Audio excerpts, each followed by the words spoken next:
In a bid to manage our inflation, our central bank has maintained the base lending rates at a relatively high rates, which has resulted to slower growth because the private sector is not accessing loans and finances as would be expected. This is our growth has been supported by strong agricultural and manufacturing activities underpinned by favorable weather conditions, strong service sector, and macroeconomic environments, ongoing public infrastructure investments, especially in the housing sector, and sustained business confidence. The economy is expected to grow by 5.5% in 2025 as compared to 5.6% in 2023.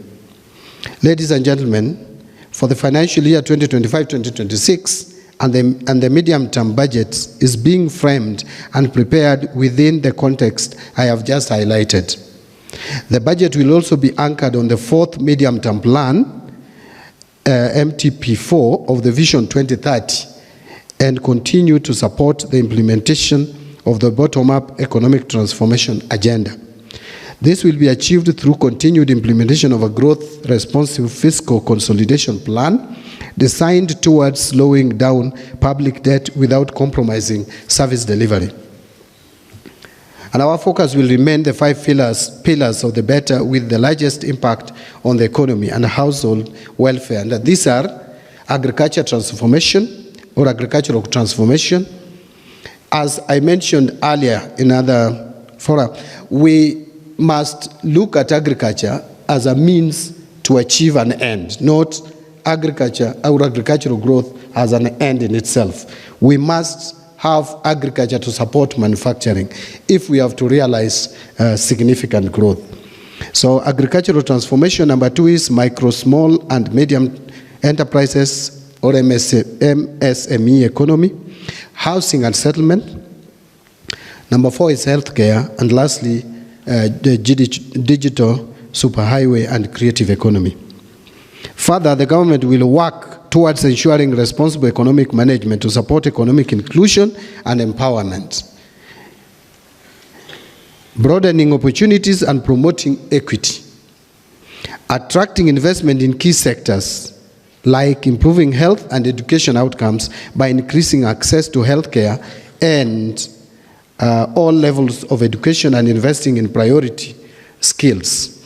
In this regard, the sector working groups will be required to undertake a thorough review of the proposed budgets and prioritize allocations accordingly towards improving productivity and achievement of MTP4 objectives.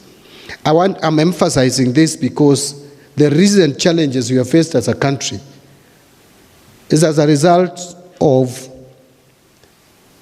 not paying serious attention to productivity or using budget to promote productivity.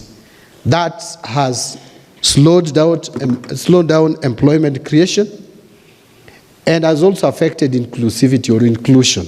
So we must, as we work in our sector working groups, ensure that the priority areas which would help in enhancing productivity are given more attention as opposed to other expenditures. So, ladies and gentlemen, the medium-term fiscal framework will be premised on the following assumptions. Number 1 is real GDP growth of 5.5% in 2025 and over the medium term. 2, inflation to be maintained within the target range of plus or minus 2.5% or 5%. We are currently within that range perfectly well, so we need to maintain that. Our interest rates to ease downwards and foreign exchange rates to remain stable over the medium term. Total revenue to improve gradually to reach about 7% of the GDP in the financial year 25-26 and over the medium term even to reach 20%. Total expenditure to decrease to below 21.5% of our GDP in financial year 25-26. So as you work in your sector working groups, bear in mind that our total expenditure must be maintained at below 21.5% of our GDP